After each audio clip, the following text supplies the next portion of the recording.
here's a letter from Michelle Harper, 4276. Do you ever have those mornings that you just want to stay in your PJs and sleep in until like 11 a.m.?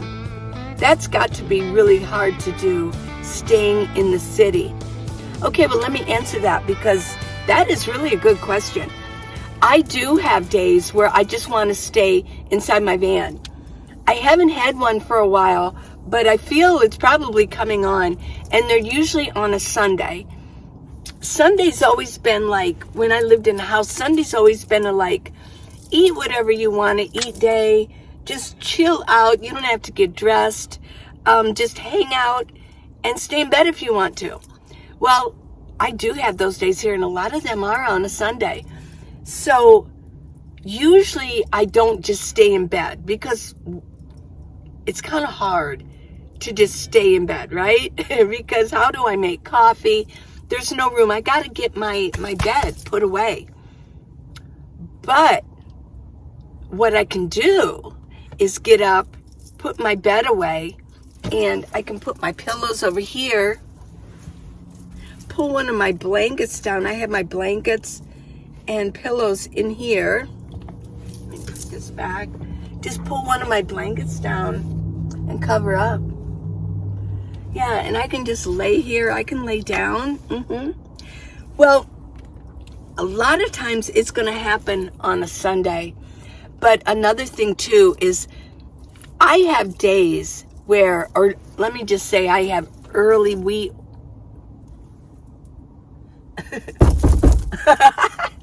They're the great-tailed grackles. I can hear them on the roof. They kind of scratch on my roof, but I have a solar panel up there. And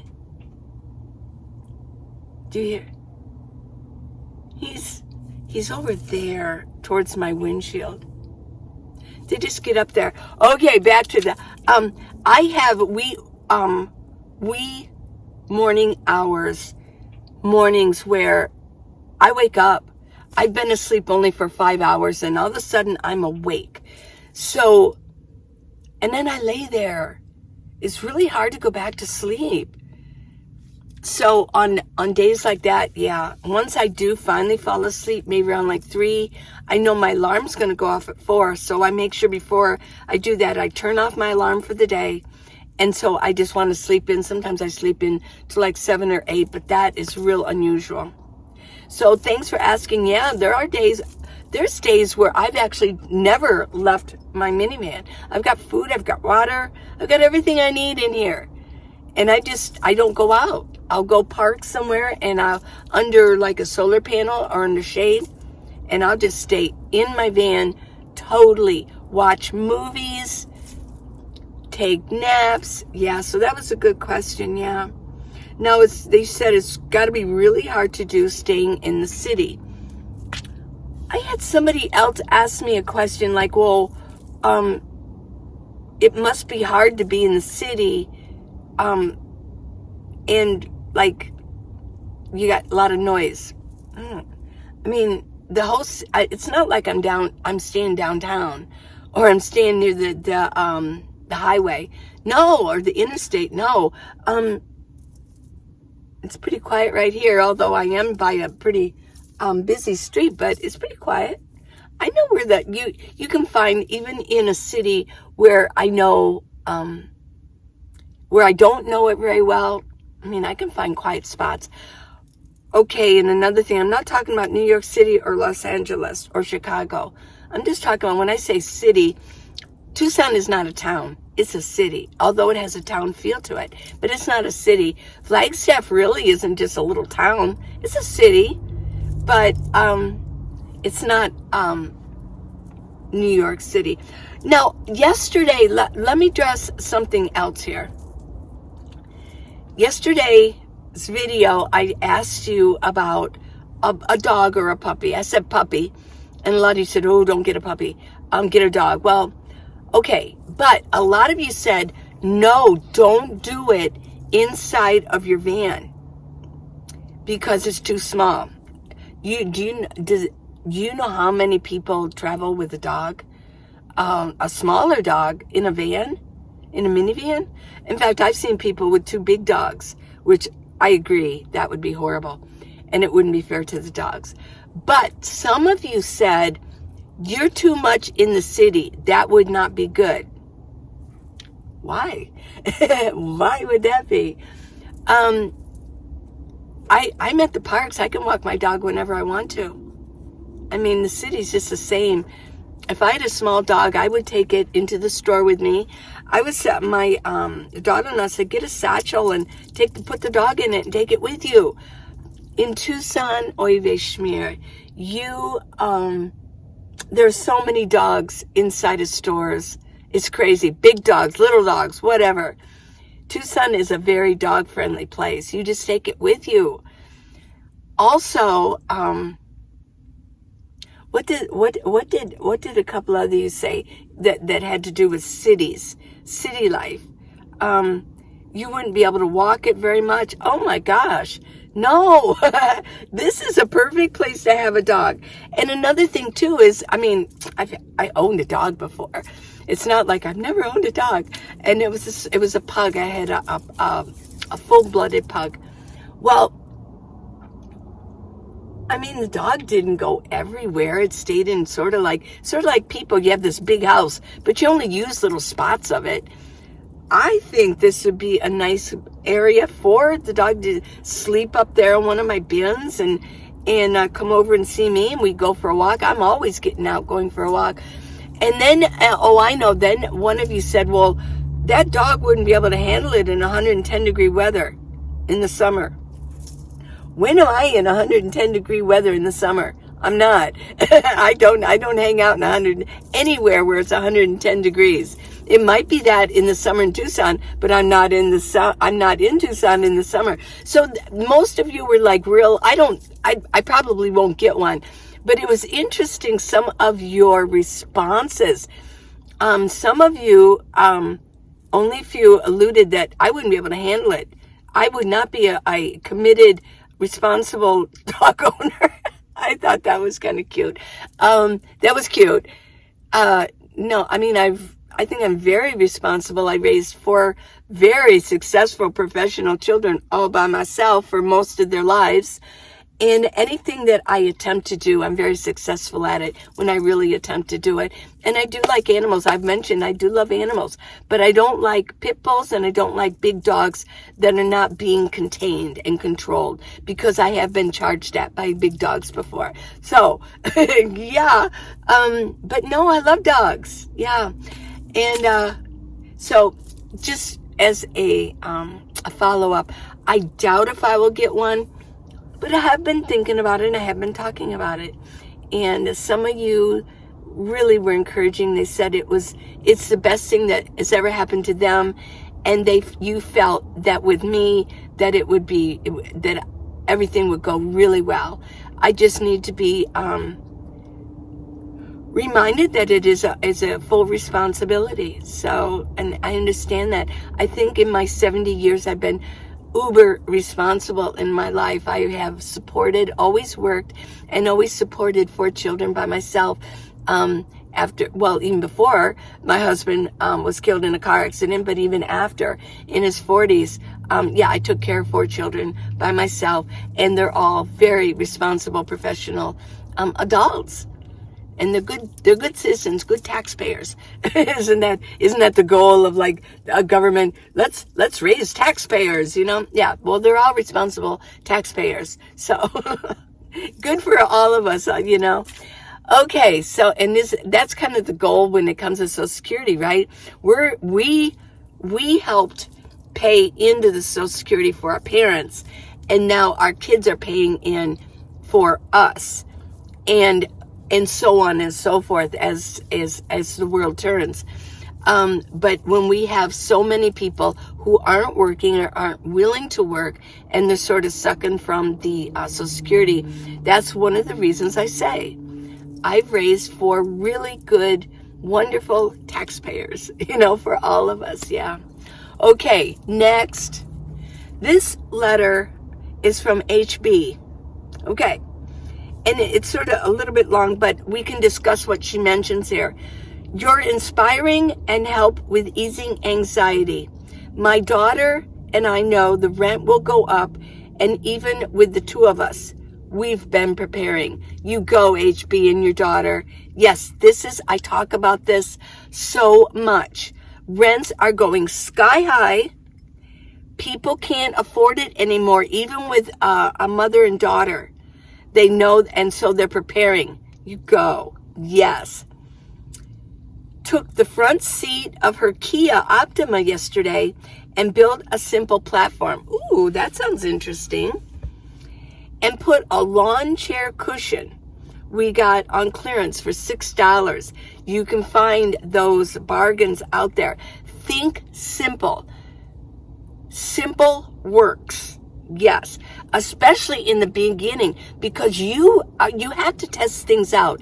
And if you're going to buy real expensive things, and if it doesn't work, yeah. For $6, and it fit perfectly. Yes. And it's the coolest, like an L-shaped lounge. Oh.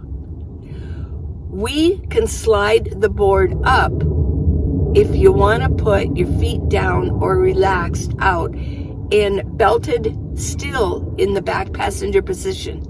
Then turn around with head up front to sleep. One person or sit upright.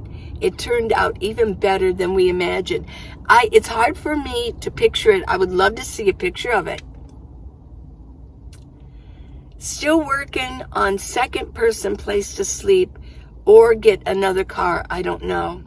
You helped us get creative. That's what I like to do, everybody.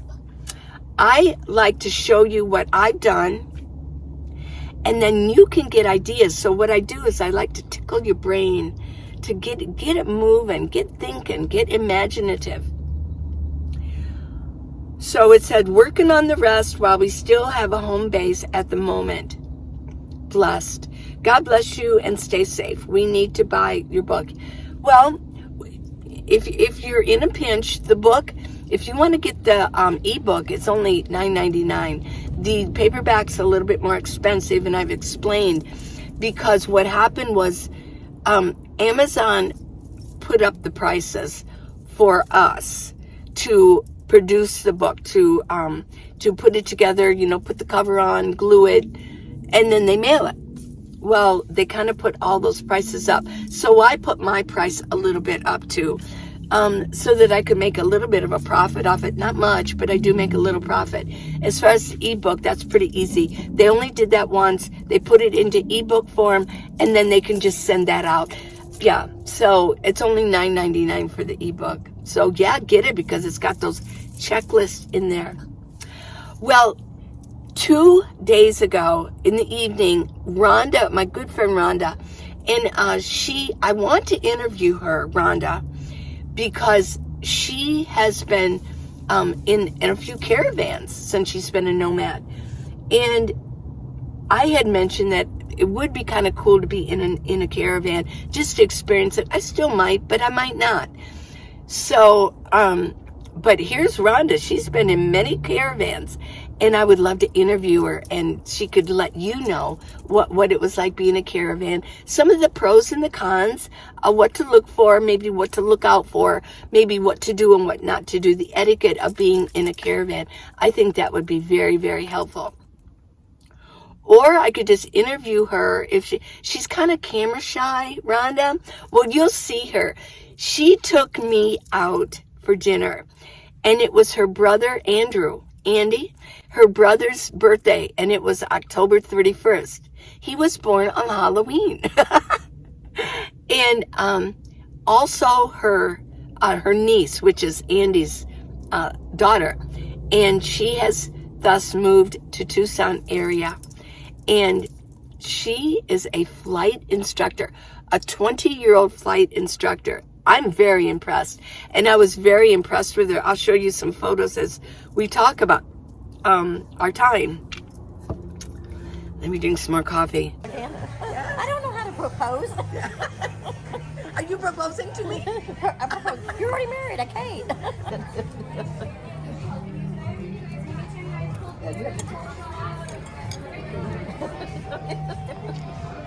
I feel like this is going to be bad.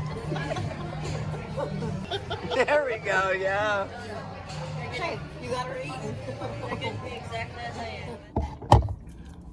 So she took me to Texas Roadhouse. I'd never been there. It's right beside Cracker Barrel in Marina. And I've never been there before. I've always said, I want to go to the Roadhouse. I guess they're nationwide. She's been at many Roadhouse. Texas Roadhouse. Texas Roadhouse restaurants. And she wanted a good steak. Well, it sounded good.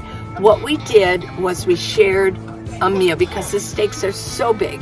It was a ribeye. She actually went up and picked it out, and they put a little tab on it so they know it's hers. And we shared it. We had the green beans and the sweet potato. Oh, that was so good. So we just halved everything, and it was a lot of fun. Then, of course, it was Andy's birthday, and they did this sort of like a birthday thing where he had a saddle, and he had to sit on that while they sort of did yeehaw. They didn't really sing happy birthday, but they did the yeehaw thing, and you'll see that. That was a lot of fun. But I was so fascinated by her niece, Glenda. I was so fascinated because Andy was a missionary, and he went to Brazil, and he met his wife. That's where he met his wife. She's a Brazilian. But not like in Rio de Janeiro, you know, where he said that's almost like New York City or whatever. This was inland, and in some village in Brazil. And so their cuisine, very, very intricate and very unique. Well, Glenda was asking me, well, because she's going to stay in Rhonda's RV until they can figure out where she will be. So she has a Class C, and it's parked in an RV park. So she was asking me, what do you eat? What? And so I told her, but those would be nothing that she would like to eat, because her mother, the hot Brazilian lady, I didn't meet her. I'm sure she's hot. She is a wonderful cook. And so she began telling me all of the food. Well, Glenda, you know, it was fascinating, and I really enjoyed my time listening to you describe the foods and the foods that you've learned to make. And Andy, thank you so much for letting me in on your life, because you were a missionary in Brazil, and you were in the service, and he's a computer programmer. So it is so fun to meet people, isn't it? And as a nomad, you're going to meet people. Then once you become close to them, you end up meeting their family. It's a lot of fun. It really is a lot of fun to be a van dweller, living the van life. Yeah. So we'll see what I can do about Rhonda. We need to get some information about those caravans, because I really recommend it, especially with the way the world is going and you want to go out boondocking. It's better to have a group. But there are things to look for. There is an etiquette going on. There is some information that would be really helpful for all of you that want to do the caravans. If you want to leave me a question, please do it in comments, and I will save it, and I will answer it on the next video or the next couple of videos. Thank you for spending time with me today. I love you guys. Thank you for watching it all the way through, too. Subscribe. It helps. I've got the book, How to Live in a Minivan, The Minivan Lee Way. And go to minivanlee.com for neck gaiters. I just got a whole slew of orders for the black. I've only got so many left. So if you want them, go for it. I do have one. Now this is sort of a turtleneck, but it's kind of a little floppy. I like to make it look like it's an actual turtleneck. Okay. Mwah. I love you guys. I'll see you tomorrow. New discussions, new letters, new everything. It's a new day. Tomorrow. I won't sing the song. Tomorrow. Tomorrow. Whoop. I love you. Bye.